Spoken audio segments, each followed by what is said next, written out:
ஓம் ஸ்ரீ குருப்பியோ நமக. அனைவருக்கும் வணக்கம். நான் உங்கள் பிரியாமூர்த்தி. சரவணாலயா அகாடமி சார்பாக மீண்டும் ஒரு நாட்டியம் குறித்த குறிப்பு. ஆல்ரெடி நம்ம நாட்டியம் பற்றி சின்ன சின்ன விஷயங்கள் நம்ம பேஜில் நம்ம போட்டுட்ருக்கோம். நிறைய பேர் எம்எஃப்ஏனா என்ன, எம்ஏனா என்ன, இதுக்கு என்ன டிஃப்ரென்ஸ்னு கேட்டிருக்கீங்க. எம்எஃப்ஏ பொதுவாக நீங்கள் ஆன்லைன் மூலியமாகவும் நீங்கள் படிக்க முடியும். நிறையா ப்ரைவேட் அகாடமிஸ், அதாவது ப்ரைவேட்டாக இருக்கக்கூடிய இன்ஸ்டியூஷன்ஸை யூனிவர்சிட்டி கீழே அஃபிலியேஷன் வாங்கி வச்சுருப்பாங்க, அவங்கக்கிட்ட நீங்கள் படிக்க முடியும்.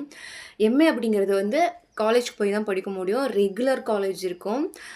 இந்த எம்ஏ படிக்கும்போது உங்களுக்கு என்ன பெனிஃபிட் கிடைக்கும் அப்படின்னா, தியரிட்டிக்கலாக நீங்கள் நிறையா விஷயம் தெரிஞ்சுப்பீங்க. ப்ராக்டிக்கலாக டெய்லி ப்ராக்டிஸ் பண்ணுவீங்க. நிறைய அலைட் கோர்சஸில் பரதநாட்டியத்துக்கு எது தேவைப்படுமோ, பாட்டு, சத்தக்காரம், மிருதங்கம், இந்த மாதிரி நிறைய விஷயம் நீங்கள் புதுசாக கற்றுக்க முடியும். இது போக உங்களுக்கு என்ன பெனிஃபிட் இருக்கணும் அப்படின்னா, பரதநாட்டியத்தில் உங்களுக்கு எந்தெந்த விஷயம்லாம் தெரியலை அப்படியோ அதை நீங்கள் தெரிஞ்சுப்பீங்க. ஏன்னா தியரிட்டிக்கலாக நீங்கள் படிக்கும்போது உங்களுக்கு நிறைய விஷயம் புரிய ஆரம்பிக்கும். இதில் இவ்வளோ நுணுக்கங்கள் இருக்குன்னு தெரிய ஆரம்பிக்கும். எம்எஃப்ஏ படிக்கும்போது நீங்கள் ப்ராக்டிக்கலாக தெரிஞ்சுக்க முடியும். இந்தந்த உருப்படிகளை நீங்கள் படிக்க முடியுமே தவிர, தியரிட்டிக்கலாக உங்களுக்கு போர்ஷன்ஸ் கிடைக்குமான்னு கேட்டால் டவுட்டு தான்.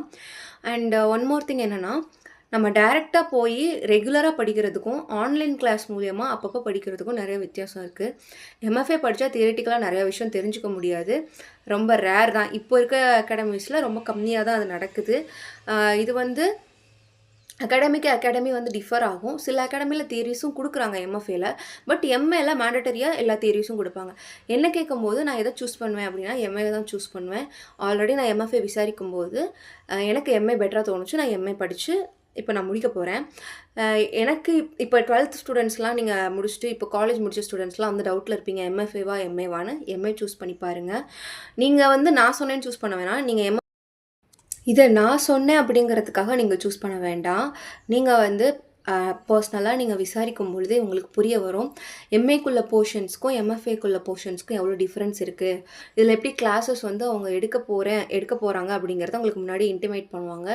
இங்கே ரெகுலராக டெய்லி காலேஜ் வர சொல்லுவாங்க எம்ஏக்கு. ஸோ கம்பேரிட்டிவ்லி உங்களுக்கு எது பெனிஃபிட்டாக இருக்குன்னா எம்ஏ. உங்களால் ஒர்க்கிங் விமனாக இருக்கீங்க, உங்களால் எம்எஃப்ஏ மாதிரி தான் அதாவது உங்களால் எல்லாமே தனியாகவே லேர்ன் பண்ணிக்க முடியும். ஆனால் ஒரு டிகிரி வேணும் அப்படின்ற பட்சத்தில் நீங்கள் எம்எஃப்ஏ சூஸ் பண்ணலாம். தேங்க்யூ. இந்த மாதிரி டான்ஸ் ரிலேட்டடான உங்களுக்கு இன்ஃபர்மேஷன் வேணும் அப்படின்னா நம்மளோட பேஜை ஃபாலோ பண்ணிக்கோங்க. Stay tuned. பை.